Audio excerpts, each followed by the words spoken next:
വിവാഹ വസ്ത്രത്തിന്റെ വസ്ത്രദാരിദ്ര്യം അല്ലെങ്കിൽ വിവാഹ വധുവിന്റെ വസ്ത്രദാരിദ്ര്യം എന്ന വിഷയത്തെ പറ്റി ബേദ്ലഹം ടിവിയിൽ വന്ന അതിന്റെ തലക്കെട്ട് തന്നെ വളരെ വിചിത്രമായതുകൊണ്ട് തന്നെ ആ വീഡിയോ കാണുവാനിടയായി. അതില് ആ അതില് അവതരിപ്പിക്കുന്ന സഹോദരൻ തോമസ് എന്നങ്ങാണെന്ന് തോന്നുന്നു അദ്ദേഹത്തിന്റെ പേര്. അദ്ദേഹം പറയുന്ന കാര്യങ്ങളൊക്കെ ശരിയാണ്. ഒത്തിരി ഉപദേശങ്ങളൊക്കെ അദ്ദേഹം കൊടുക്കുന്നുണ്ട്. അതും ഒരു രീതിയിൽ നല്ലതാണ്. എല്ലാ കുട്ടികളും, അത് പെൺകുട്ടികളാണെങ്കിലും ആൺകുട്ടികളാണെങ്കിലും മാന്യമായ വസ്ത്രം ധരിക്കുക എന്നുള്ളത് നമ്മുടെ സംസ്കാരത്തിന്റെ ഭാഗമായിട്ടൊരു ഒരു ഭാഗമാണ്, സംസ്കാരത്തിന്റെ ഒരു ഭാഗമാണ്. അത് വേണം താനും. എന്നാൽ ഇവിടെ കൊടുക്കുന്ന ഉപദേശങ്ങള് ഇപ്പോഴത്തെ സാഹചര്യത്തിൽ വളരെ വിചിത്രമായിട്ട് എനിക്ക് തോന്നിയത് കൊണ്ടാണ് ഞാൻ അതിനെപ്പറ്റി രണ്ട് വാക്ക് ഇവിടെ പറയാമെന്ന് ധരിച്ചത്. അതില് അദ്ദേഹം പറയുന്ന ഒരു കാര്യം വളരെ വിചിത്രമാണ്. ഈ വൈദികരെന്ന് പറയുന്ന ഒരു മനുഷ്യരാണ്. ഇങ്ങനെയുള്ള ഡ്രസ്സൊക്കെ ഇട്ട് കഴിഞ്ഞാൽ അവർക്ക് എന്താ അവരുടെ കൺട്രോൾ പോകുന്നതാണ് അദ്ദേഹം പറയുന്നത്. ഇങ്ങനെ കൺട്രോൾ പോകുന്നവന്മാർ എന്തിനാണ് വൈദികരാകാൻ പോകുന്നത് എന്നുള്ളതാണ് ആദ്യത്തെ അതിനുള്ള ചോദ്യം. ഈ കൺട്രോൾ പോകുന്ന ഉറപ്പുള്ള ഒരു വൈദികരാകാൻ പോകുള്ളൂ. കാര്യം ഇത് തന്നെയല്ലോ കൺട്രോൾ പോകാൻ വേറെ ഒത്തിരി വഴികളുണ്ട് ഈ ഇടവക വികാരിമാരുടെ മുൻപിൽ. അപ്പൊ ഇവർക്ക് സ്ഥിരമായിട്ട് കൺട്രോൾ പോകും. അപ്പൊ ഈ ഒരു രീതിയിലാണോ എറണാകുളം രൂപതയിലെ വൈദികര് കൺട്രോൾ പോകാൻ വേണ്ടിയിട്ടാണോ ഈ ജനാഭിമുഖ കുർബാന ഉൾപ്പെടെയുള്ള ഇത്തരം നാടകങ്ങൾ നടത്തുന്നത് എന്നുകൂടി ചോദിക്കേണ്ടി വരും. കാര്യം മുഴുവൻ സമയം മുൻപോട്ട് നോക്കി നിൽക്കുമ്പോൾ പലരെയും കാണുമ്പം കൺട്രോൾ പോകത്തക്ക രീതിയിലുള്ള ഡ്രസ്സുകൾ ഇട്ടുകൊണ്ട് വരുന്നതാണല്ലോ ഇപ്പൊ ഇവിടെ ഈ പറയുന്നത്. അതുപോലെ ഈ പറയുന്നത് ഈ പെൺകുട്ടി ഇട്ടിരിക്കുന്ന ഡ്രസ്സിനെ പറ്റിയാണ്. വിവാഹ ചടങ്ങുകളിലൊക്കെ പങ്കെടുക്കുമ്പോൾ മാന്യമായ ഡ്രസ്സ് ഇടണം, അതൊരു നമ്മുടെ സംസ്കാരത്തിന്റെ ഭാഗമാണെന്ന് ഞാൻ ആദ്യമേ പറഞ്ഞു കഴിഞ്ഞു. അപ്പം അതിൽ പക്ഷേ പറഞ്ഞിരിക്കുന്ന കാര്യങ്ങൾ ബൈബിളിൽ അങ്ങനെ പറഞ്ഞിട്ടുണ്ട്. ബൈബിളില് വസ്ത്രധാരണത്തെ പറ്റി പറഞ്ഞിട്ടുണ്ട്, നമ്മുടെ രീതികളെ പറ്റി പറഞ്ഞിട്ടുണ്ട്, നമ്മുടെ പാരമ്പര്യങ്ങളെ പറ്റി പറഞ്ഞിട്ടുണ്ട്. അതൊക്കെ ചെയ്തില്ലെങ്കിൽ വിവാഹം എന്ന കൂദാശയ്ക്ക് അർത്ഥമില്ലാതായി തീരുന്നു എന്നൊക്കെ ഒത്തിരി നീണ്ട ഉപദേശങ്ങളായി സഹോദരനോട് കൊടുത്തിരിക്കുന്നത്. അപ്പൊ ചോദിക്കുവാനുള്ളത്, ഒരു വധുവും ഒരു വരനും വിവാഹത്തിൽ പങ്കെടുക്കുമ്പോൾ ആ വിവാഹത്തിലെ പ്രധാന കാർമ്മികർ അവരാണ്. വധുവും വരനും തന്നെയാണ്. അപ്പം ആ കാർമ്മികരിൽ ഒരാളായിട്ടുള്ള വധുവിന്റെ വസ്ത്രധാരണത്തില് മറ്റുള്ളവർ കിടർച്ചയ്ക്ക് കാരണമാകുന്നുണ്ടെങ്കിൽ ആ ചടങ്ങ് അർത്ഥശൂന്യമായി പോകുന്നതാണ് ഈ സഹോദരൻ പറയുന്നത്. അങ്ങനെ ആണെങ്കിൽ അതിലുമൊക്കെ ഏറ്റവും വലിയ കൂദാശയായ പരിശുദ്ധ ബലിയർപ്പണം, വിവാഹം എന്ന കൂദാശയെക്കാളും വളരെ മുൻപിലുള്ളതാണ് പരിശുദ്ധ ബലിയർപ്പണം. അതാണ് കത്തോലിക്ക സഭയുടെ വിശ്വാസത്തിന്റെ അടിസ്ഥാനം എന്ന് ഞാൻ ആദ്യം മുതലേ പറയുന്നത്. അതിപ്പം നമ്മുടെ ഇവിടുത്തെ മെത്രാന്മാർക്കും വൈദികർക്കും അതില് വിശ്വാസം ഉണ്ടോ എന്ന് എനിക്കറിയില്ല. ഏതായാലും എനിക്ക് വിശ്വാസം ഉള്ളത് കൊണ്ട് തന്നെ ഞാനത് ആദ്യം മുതലേ പറയുന്നതാണ്. കത്തോലിക്ക സഭയുടെ അടിസ്ഥാന വിശ്വാസ സത്യം എന്ന് പറയുന്നത് പരിശുദ്ധ ബലിയർപ്പണമാണ്. അപ്പം അത് ശരിയാകാത്തടത്തോളം കാലം വേറെ യാതൊരു ചെയ്തികൾ അല്ലെങ്കിൽ വേറെ ഏത് കൂദാശകള് എത്ര കൃത്യമായിട്ട് പരിക്രമം ചെയ്താലും അതിൽ അർത്ഥമില്ലാതായി പോകും. പരിശുദ്ധ ബലിയർപ്പണത്തിനോട് തുടർച്ചയായിട്ടൊക്കെയാണ് നമ്മുടെ വിവാഹം എന്ന കൂദാശ നടത്തപ്പെടുന്നത്. വിവാഹം എന്ന കൂദാശയുടെ കൂടെ പരിശുദ്ധ ബലിയർപ്പണം ഉണ്ട്. 99% എല്ലായിടത്തും കാണും. ഇപ്പൊ എറണാകുളത്ത് ഒന്നിനടുത്ത് നടക്കാത്തതിന്റെ കാരണം അവിടെ ഈ സാത്താൻ ബാധിതരായിട്ടുള്ള പാമ്പ്ളാനിയുടെ കുറച്ച് ലോഹത്തൊഴിലാളികൾക്ക് പരിശുദ്ധ ബലിയർപ്പണം ഔദ്യോഗിക രീതിയിൽ നടത്താൻ ചെയ്യാൻ വയ്യാത്തത് കൊണ്ടാണ്. അപ്പം ഇവിടെ പരിശുദ്ധ ബലിയർപ്പണത്തില് സഭ നിഷ്കർഷിച്ചിരിക്കുന്ന ബൈബിൾ അടിസ്ഥാനമാക്കിയിട്ടുള്ള നമ്മുടെ പാരമ്പര്യ അധിഷ്ഠിതമായ പരിശുദ്ധ ബലിയർപ്പണം അതിന്റെ പൂർണ്ണരൂപത്തില് അർപ്പിക്കുവാൻ തയ്യാറാകാത്ത എറണാകുളത്തെ ലോകത്തൊഴിലാളികളും അതിനൊക്കെ കൂട്ടുപിടിക്കുന്ന സാത്താന്റെ മൂർത്തിരൂപമായ പാമ്പ്ളാനിയും തട്ടിലുമൊക്കെ ഇങ്ങനെ അവിടെ കുത്തിക്കേറി ഇരിക്കുമ്പോൾ, അല്ലെ ഇവരുടെ ഈ ചെയ്തികള് ദൈവദൂഷണപരമായിട്ടുള്ള ചെയ്തികള് അവര് നടത്തുമ്പോൾ അതിനു മുമ്പില് ഒരു വധു ഇച്ചിരി മോഡേൺ ആയിട്ടുള്ള ഡ്രസ് ഇട്ടുകൊണ്ട് വന്നത് കൊണ്ട് അത് ശരിയാണെന്ന് ഞാൻ ഒരിക്കലും ന്യായീകരിക്കുന്നില്ല. മോഡേൺ ഡ്രസ് ആകാം, പക്ഷെങ്കിൽ അതും സഫീദയ്ക്ക് ഉള്ളിലായിരിക്കണം. അതാണ് എൻ്റെ ഒരു പക്ഷം. സഫീദയ്ക്ക് ഉള്ളിലുള്ള മോഡേൺ ഡ്രസ്. കാര്യം ഞാനിപ്പോഴും വിവാഹ ചടങ്ങുകളില് വധു സാരി എന്നുള്ളൊരു ട്രഡീഷൻ ഉണ്ട് നമ്മുടെ പഴയ. അതിലാണ് ഒരു വധുവിനെ കാണാൻ ഏറ്റവും ഭംഗി. അത് ആഗ്രഹിക്കുന്ന ഒരു വ്യക്തിയാണ്. പക്ഷെ ഇന്നത്തെ യുവതലമുറ കുറച്ചുകൂടെ മോഡേൺ ആകാൻ ആഗ്രഹിക്കുന്നു. പെൺകുട്ടികൾ ഗൗൺ ആണ് ഇടുന്നത്, അതും അഴുക ഡ്രസ് അല്ല. പക്ഷെ അതില് സഫീദുള്ള ഡ്രസ് ആയിരിക്കണമെന്ന് പറയുന്ന അല്ലെങ്കിൽ ആഗ്രഹിക്കുകയും വാദിക്കുകയും ചെയ്യുന്ന ഒരു വ്യക്തിയാണ് ഞാൻ.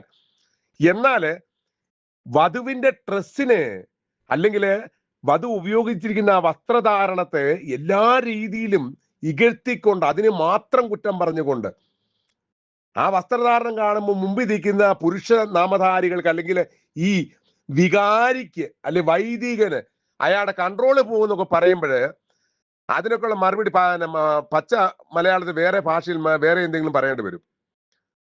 അപ്പം ഒരു വധു വിവാഹം എന്ന കൂദാശയിൽ ഇരുന്ന ഡ്രസ്സിന് വലിയ പ്രശ്നമായി മാറിയിരിക്കുക.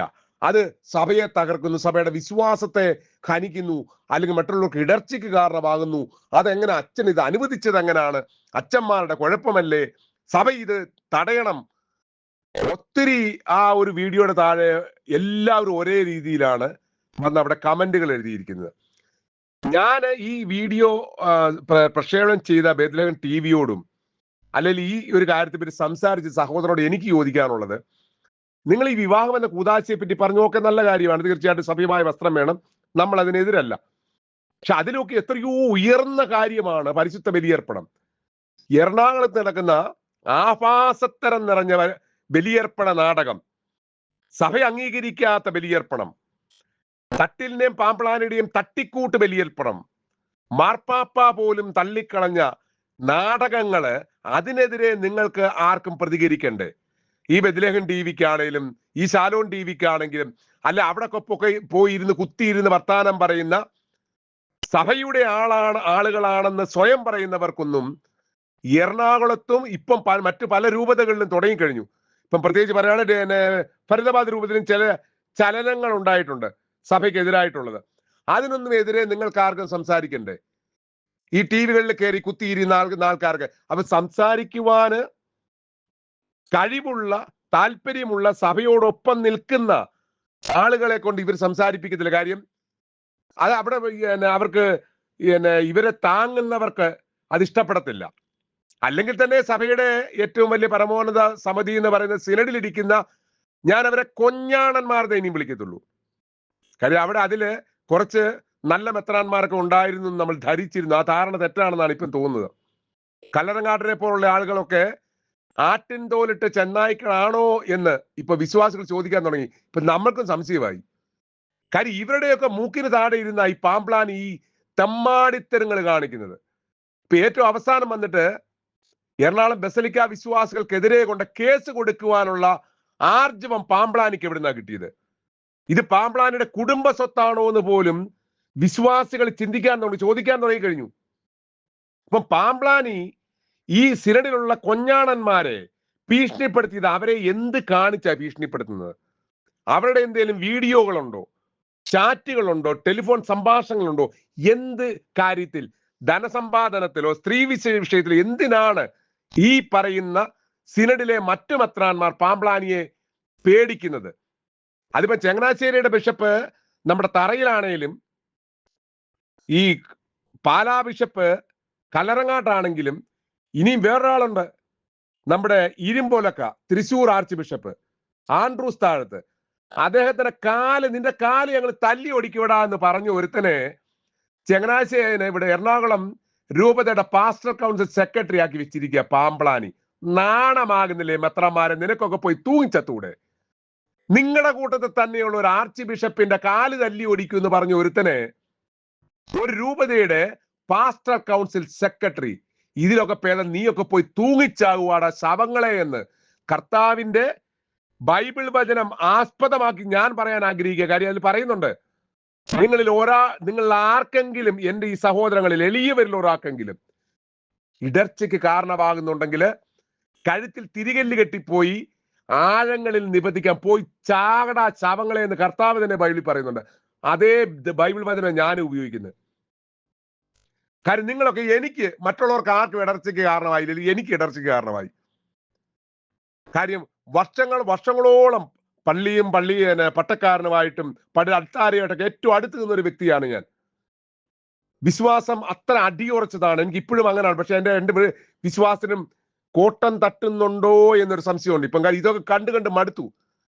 ദൈവം എന്തുകൊണ്ട് അഗ്നിമഴ പെയ്യിക്കുന്നില്ലെന്നുള്ളതാണ് ഇപ്പൊ എന്റെ സംശയം, മനസ്സിന്റെ സംശയം. അപ്പം നിങ്ങൾ മറ്റുള്ളവർക്ക് ആർക്കും ഇടർച്ചയ്ക്ക് കാരണമായി, എനിക്ക് നിങ്ങൾ ഇടർച്ചയ്ക്ക് കാരണമായി. ആ രീതിയിൽ തന്നെ ബൈബിളിലെ ആ ദൈവവചനം നിങ്ങൾക്കെതിരെ ഉപയോഗിക്കുവാൻ എനിക്ക് അതിനുള്ള ധാർമ്മിക അവകാശമുണ്ട്. അപ്പൊ നിങ്ങള് പാമ്പ്ലാനി ചെയ്യുന്ന ഈ തെമ്മാടിത്തരത്തിന്, ദൈവനിശ്ചയിതമായിട്ട് കാര്യത്തിന് നിങ്ങൾ എന്തുകൊണ്ട് മിണ്ടാതിരിക്കുന്നു? എറണാകുളത്തുള്ള വിശ്വാസികൾ ആവശ്യപ്പെടുന്നത് എന്താ? നിങ്ങൾ തന്നെ അവരുടെ തലയെ കെട്ടിവെച്ച പരിശുദ്ധ ബലിയർപ്പണം അത് പൂർണ്ണമായിട്ട് ഞങ്ങൾക്ക് വേണമെന്ന് അവർ പറയുമ്പോൾ അവർക്കെതിരെ കൊണ്ട് കേസ് കൊടുക്കാൻ പാമ്പ്ലാനിയെ പോലെ ഒരുത്തനെ നിങ്ങൾ കച്ച കെട്ടിക്കുമ്പോൾ നോക്ക, എനിക്ക് മാർ ജോസഫ് പാമ്പ്ലാനിയോട് വ്യക്തിപരമായി യാതൊരു തരത്തിലുള്ള ബുദ്ധിമുട്ടുകളോ എതിർപ്പുകളോ ഉള്ള വ്യക്തിയല്ല. ഞാനും അദ്ദേഹം തമ്മിൽ നേരിട്ട് സംസാരിച്ചിട്ടുണ്ടോ ഉള്ള കാര്യവും സംശയമാണ്. ഒരു പ്രാവശ്യം കണ്ട് സംസാരിച്ചിട്ടുണ്ടെന്ന് തോന്നുന്നു. വ്യക്തിപരമായിട്ട് യാതൊരു വൈരാഗ്യവും ഇല്ല. ആദ്യകാലങ്ങളിൽ അദ്ദേഹം വൈദികനായിരുന്ന സമയത്ത് അദ്ദേഹം സംസാരിക്കുന്ന ആ ഒരു രീതിയൊക്കെ എനിക്ക് ഇഷ്ടമായിരുന്നു. ഇപ്പോൾ സഭയ്ക്ക് അദ്ദേഹം ചെയ്യുന്ന തിന്മകളാണ് എന്റെ പ്രശ്നം. അതുപോലെ തന്നെയാണ് ഫരീദാബാദിലെ ബെത്രാന്റെ കാര്യവും. അവരൊക്കെ പറയുന്ന ന്യായീകരണങ്ങൾ, ഇപ്പൊ പുതിയ ഒരു ന്യായീകരണം കൊണ്ട് വന്നിരിക്കുന്നത് തക്സയിലുള്ളത് മാത്രമേ ചെയ്യത്തുള്ളൂ. തക്സയിൽ പറയാത്ത കാര്യങ്ങളൊന്നും ചെയ്യത്തില്ല. അവിടെ തക്സയിൽ പറഞ്ഞ കാര്യങ്ങൾ പലതും ചെയ്യുന്നില്ല, അത് വേറെ കേസിട്ട്. തക്സയിൽ ഇല്ലാത്ത കാര്യങ്ങളൊന്നും ചെയ്യത്തില്ല എന്ന് പറഞ്ഞുകൊണ്ട് ഫരീദാബാദിൽ ഇപ്പം പുതിയൊരു നയം രൂപീകരിച്ചിരിക്കുക. സർവാധിപനാം കർത്താവെ എന്നുള്ള പ്രാർത്ഥനാ സമയത്ത് അൾത്താരയിലേക്ക് തിരിഞ്ഞ് കുമ്പിടുന്ന അല്ലെങ്കിൽ വണങ്ങുന്ന വൈദികരോട് അത് നിങ്ങൾ അങ്ങനെ ചെയ്യണ്ട എന്ന് ഫരീദാബാദ് രൂപതാമെത്രാൻ കൽപ്പിച്ചിരിക്കുന്നു എന്നാണ് വൈദികര് പറയുന്നത്. സർവാധിപനാം കർത്താവെ എന്ന പ്രാർത്ഥനാ സമയത്ത് അൾത്താരയിലേക്ക് തിരിയണമെന്ന് വാദിച്ചിരുന്ന വൈദികര് പോലും തങ്ങളുടെ സ്ഥാനങ്ങൾ നഷ്ടപ്പെടുമെന്ന് പേടിച്ചിട്ട് ഇപ്പൊ കർത്താവിനെ നോക്കുന്ന കുമ്പിടുന്ന പരിപാടി നിർത്തി. കാരണം അവര് പറയുന്നത്, ഞങ്ങളുടെ മെത്രാൻ പറയുന്നു തിരിയണ്ട. അങ്ങനെ മാർ കുര്യാക്കോസ് ഫർണിക്കുൾ അങ്ങനെ പറഞ്ഞിട്ടുണ്ടെങ്കിൽ, അങ്ങനെ പറയാൻ അദ്ദേഹം ധൈര്യം കാണിച്ചിട്ടുണ്ടെങ്കിൽ, ദൈവത്തിനെതിരായിട്ട് പാപം ചെയ്യാൻ ധൈര്യം കാണിച്ചത് അതിനുള്ള പൂർണ്ണ ഉത്തരവാദി പാമ്പ്ലാനി മാത്രമാണ്. കാര്യം പാമ്പ്ലാനിയുടെ തെമ്മാടിത്തരത്തിന് മറ്റുള്ള മെത്രാന്മാർ കൂട്ടു നിൽക്കുമ്പോൾ കുര്യാക്കോസ് ഫർണിക്കുൾ അങ്ങനെയും ചിന്തിച്ച് കാണും, ഇനി എല്ലാവർക്കും ആകും എനിക്കെന്നാ, ഞങ്ങളെ ഒന്നും ഒരു ചുക്കം ചെയ്യാനൊക്കെ. കാര്യം പുള്ളി മെത്രാൻ സ്ഥാനത്ത് നിന്ന് പുള്ളിയെ മെത്രാപ്പോലിത്തിയാക്കി ഉയർത്തി. അപ്പൊ ഇനി സർവാധിപനാം കർത്താവെ സ്ഥാനത്ത് അൾത്താരയോട് തിരിയാൻ മനസ്സില്ല എന്ന് പുള്ളി പറഞ്ഞാൽ അങ്ങനെ ഒക്കത്തില്ല, തിരിഞ്ഞേ പറ്റൂന്ന് സിനഡിന് പറയാനുള്ള ധാർമ്മിക ഉത്തരവാദിത്വം ഉണ്ടോ?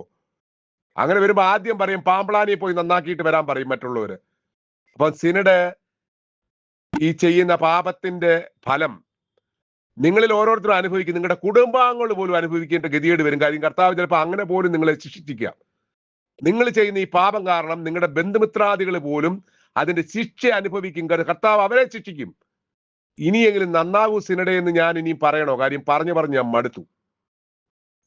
അപ്പം ഇവിടെ ബെത്ലഹേം ടീമിൽ ഇരുന്ന് സംസാരിച്ച ഈ ഒരു സഹോദരനോട് എനിക്ക് പറയാനുള്ള, സഹോദര, വധൂവരന്മാരിൽ വധു ഇടുന്ന ഡ്രസ്സ് സഭ്യത ഉള്ളതായിരിക്കണം, തീർച്ചയായിട്ടും നമ്മൾ അംഗീകരിക്കുന്നു. പക്ഷേ അതിനെ നിങ്ങൾ ഇതുപോലെ വളരെ വലിയ തീവ്ര ശക്തിയില് അപലപിക്കുന്നതോടൊപ്പം സഭയുടെ അടിസ്ഥാന വിശ്വാസ പ്രമാണങ്ങളിൽ ഒന്നായ അടിസ്ഥാനമായിട്ടുള്ള പരിശുദ്ധ ബലിയർപ്പണത്തിനെതിരെ എറണാകുളത്തെ ലോഹത്തൊഴിലാളികളും പാമ്പ്ലാനിയും തട്ടിലും കൂടെ കാണിക്കുന്ന ഈ തമ്മാടിത്തരത്തിനെതിരെ ഒരു വാക്കെങ്കിലും ശബ്ദിക്കുകയാണെങ്കിൽ അത് ഞങ്ങളെ പോലുള്ളവർക്ക് വളരെ ആശ്വാസമാകും. കാര്യം നിങ്ങൾക്കൊക്കെ മീഡിയ ഉണ്ട്.